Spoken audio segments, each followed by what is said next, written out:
Hi everybody, how are you? Well, I hope. I haven't seen you for ages.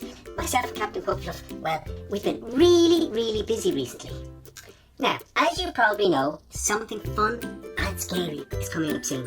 Can you guess what it is? Maybe my hat might give you a clue. Yes, that's right, Halloween. It's so much fun getting dressed up, trick-or-treating, sweets, yummy. So today I'm going to show you how to draw and colour a witch flying on her broomstick with her cat. So here's the prep drawing I did earlier. So let's get started. Art pets, we're a creative crew. Art pets, having fun with you. You can be our friends, the fun will never end. Teaching you to draw and paint. Learning step by step with simple shapes and styles. Sharing art adventures and happy smiles.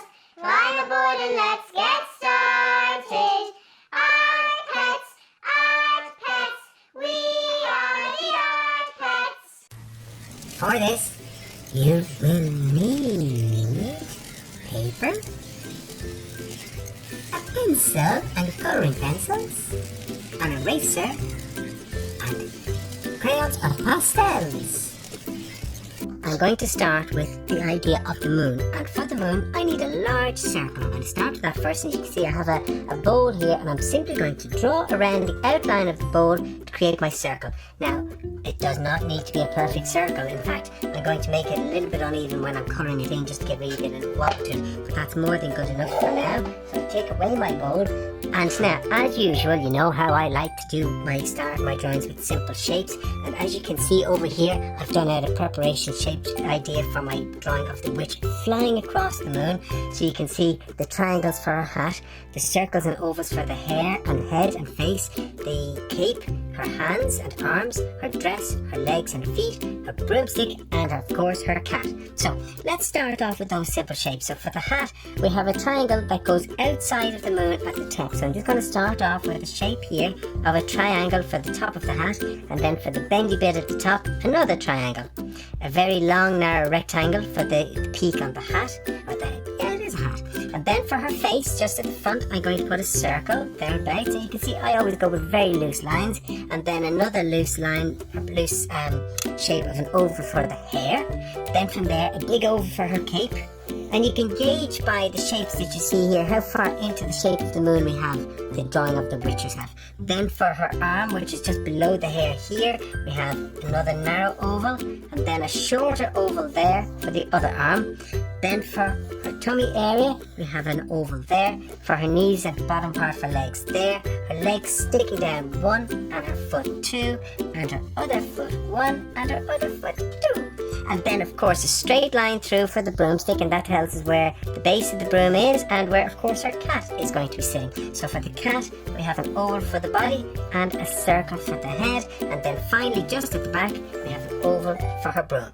And they're the basic simple shapes, and you can see even looking at that you get a feeling of the shape of the witch herself before we start to put in any detail. And I always say do your simple drawings, it makes it so much easier.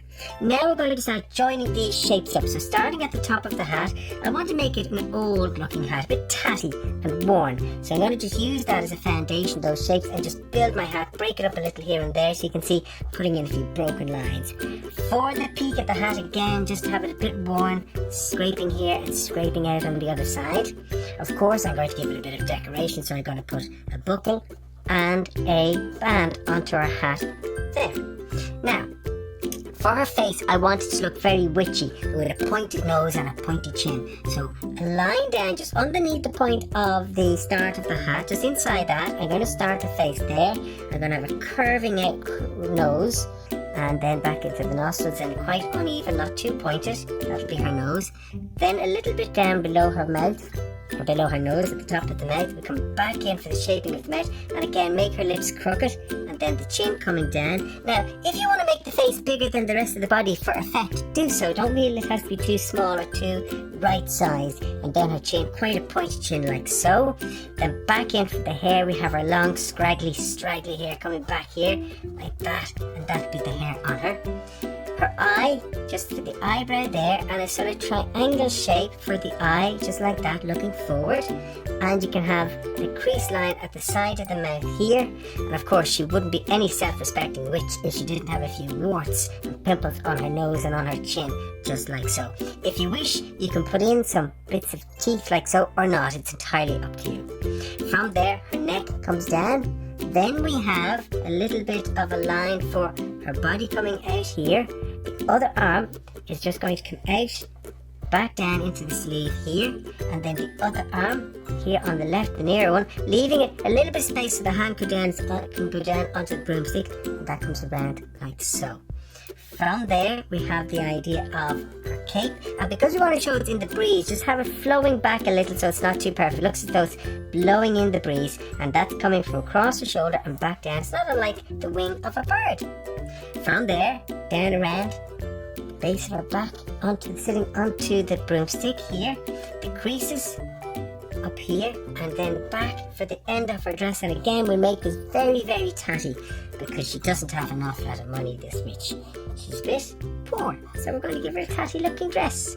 Now, from there, we've part of the hand coming in onto the broomstick there, and then down on this side, we'll see more of that hand as the wrist coming down, and then we have the idea of the thumb over the broomstick, and then we see the broomstick coming through that. That's where she's holding on. The broomstick will come up here, and it'll come up there, and then we'll see some of her fingers, 1, 2, 3, 4, and just the tops of those showing through, and you can see that gives the impression that she's holding on.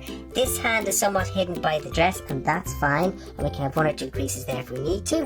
Then from there, her leg coming back this way, give her a slightly turned leg, nothing too neat and tidy, and we're going to give her pointy shoes, so down, pointy shoes down to the heel, pointy heel, and back around like so. And if you want a bit of decoration, put in a buckle. The same with this leg, just slightly rounded, and once more back into the rounded pointy shoes, so back for the pointy heel, back up for the pointy foot, and connect those two there, and once more a little buckle there. Now, we have the broomstick, but of course we have the cat sitting on it, so what we're going to do is going to come round to the cat and just give a roundness, but again, I'm making the line of the cat very uneven. I don't want the cat to be too neat and tidy, so I'm keeping it nice and uneven in the shape of it. Back up to its head. Now, we're just showing the profile of the cat because we're going to have sort of soft silhouettes against the shape of the moon. And then the tail comes down and it's hanging down over the broomstick. We have the ears, so 2 little pointy ears on the cat there. The shape of the front of the cat there, and a small little nose. Back in, and then back down at the front like so. And then that will join up for the rest of the tail hanging down and a little curve at the bottom. The rest of the broomstick coming up, and we bring it outside the line of the moon for effect. And then we have to continue this line back here where she's sitting down. There, so we're making the broom handle quite wide so that we can see it, and then the broomstick comes in, and once again I want an old scraggly, move that there, an old scraggly sort of broom, so we don't want to make it too neat and tidy, little bits hanging out. We'll put a line across here where the broom is all held together, and we can put a few lines in there to give the impression of the broomstick itself. And that, for the most part, is our witch. Now, here is a fun fact about witches. Witches have been around for thousands of years, and a witch is usually a female. Do you know then what male witches are usually known as? That's right, wizards. Of course, it's Halloween and it's a witch, so we want to add in a little bit of effect, and to that we're going to add in 1 or 2 ideas of bats.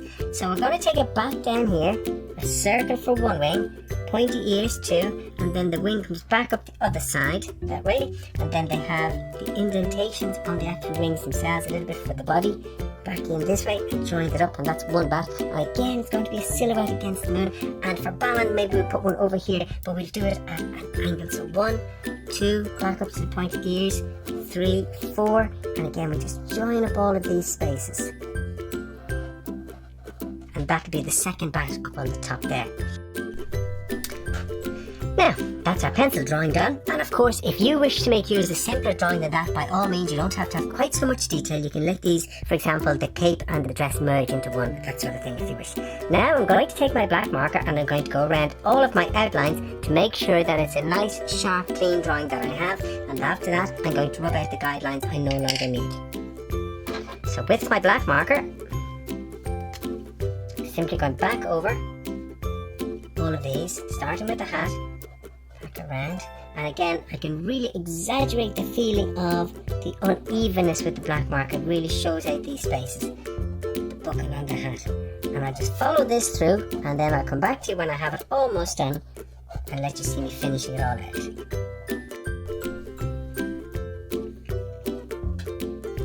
And so, nearly finished my outlines. Just come back over this bat here on the lower right hand side, and then I go and I'll finish off the shoes.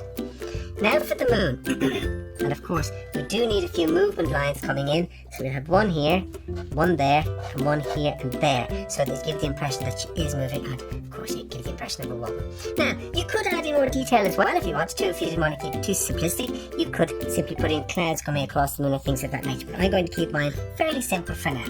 The next thing, of course, is to think about my colours. Now, you can put in as many or as few colours as you wish. It's entirely up to you. We could put this in as a pure silhouette, so the entire witch and the broom and the cat can be painted with just black, and you can use paints, or you can use markers, or you can use crayons, or you can use whichever you have to colour this in. You could do a black witch and a black cat and have a yellow moon and a blue sky or a purple sky, but I like a little bit of colour, so what I'm going to do is I'm going to use a few different colours onto the witch. So I'm going to give her a green face and hand, I'm going to give her black and navy for her dress and clothes, I'm going to put in a few bits of red and purple just to give a bit of excitement and colour to it. So follow along with me and you'll see what I'm going to do. Before that though, I'm going to just rub out all of those pencil lines that I no longer need.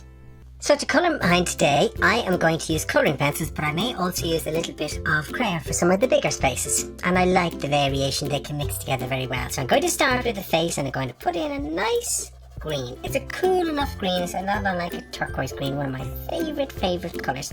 And I'm going to put that in over her face.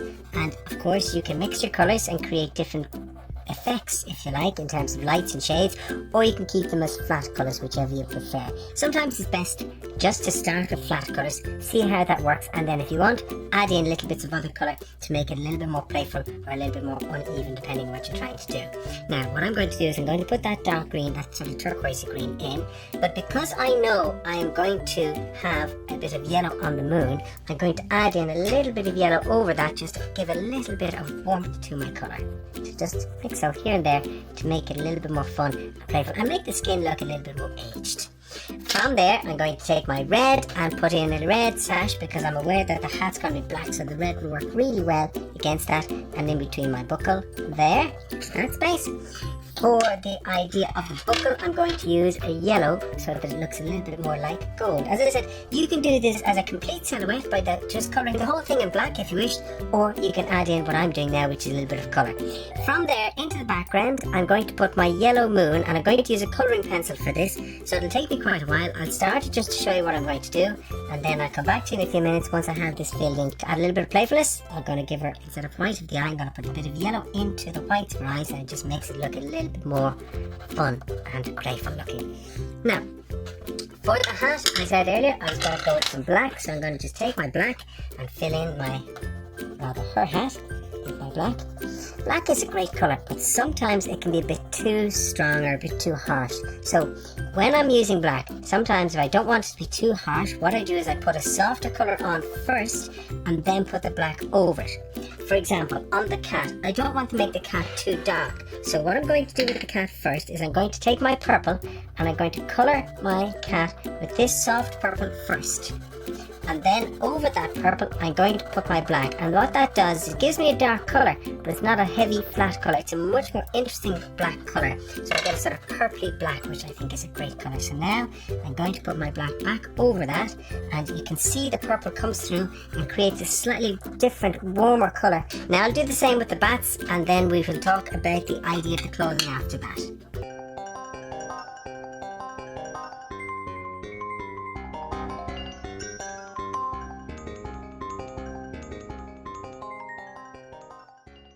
I'm going to take my black and I'm going to put it in very softly into the hair because I'm looking for more of a grey rather than a black. So by leaning on my black quite gently, as you can see, it creates a grey feeling rather than a heavy black colouring. And I just touch into that with a few lines, give the impression of the scraggly bits of hair that she has, which is a little bit uneven. For the cape, I've decided I want to add a bit of design to that, so I'm going to take, she's a poor witch we said, I'm going to put in a patch there. So the idea of a patch on it, and we'll use a different colour on that. For the rest of it, I'm also now going to paint that in with black colouring pencil. So I'm just going to colour that in as we have it with my black. Now some orange for the patch, and I will go, when I'm touching up at the very end with my black marker, I'll go around the outline of that with my black marker to make sure that it's even with the colour. While I have the orange, I'm going to scratch little bits of that here onto my broom, just for colour for later on, and the same around the top end here.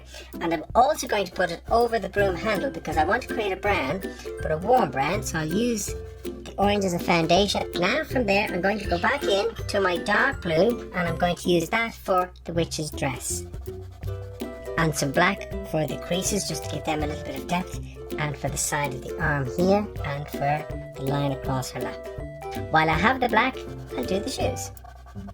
And for her tights, some green and red. So I'm going to put green in the middle there, nice bright green in the middle, and then red on the top and bottom of that.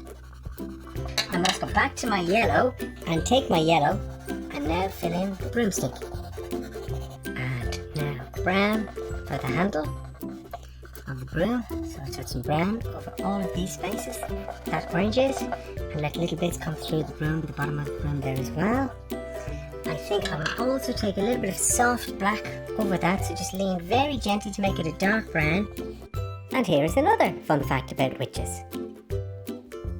Back in olden times, people were afraid of witches, usually because they thought that they had magical powers.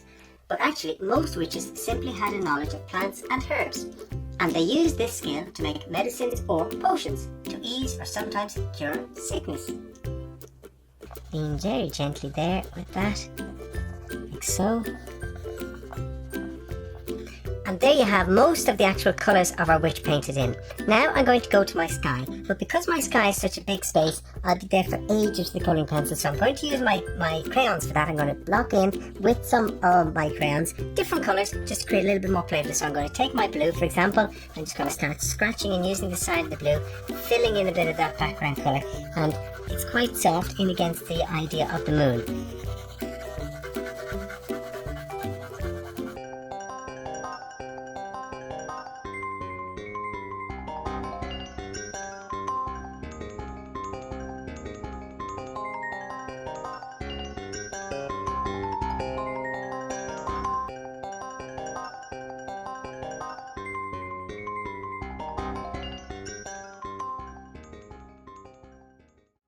As you can see, I've had a lot of fun with my sky.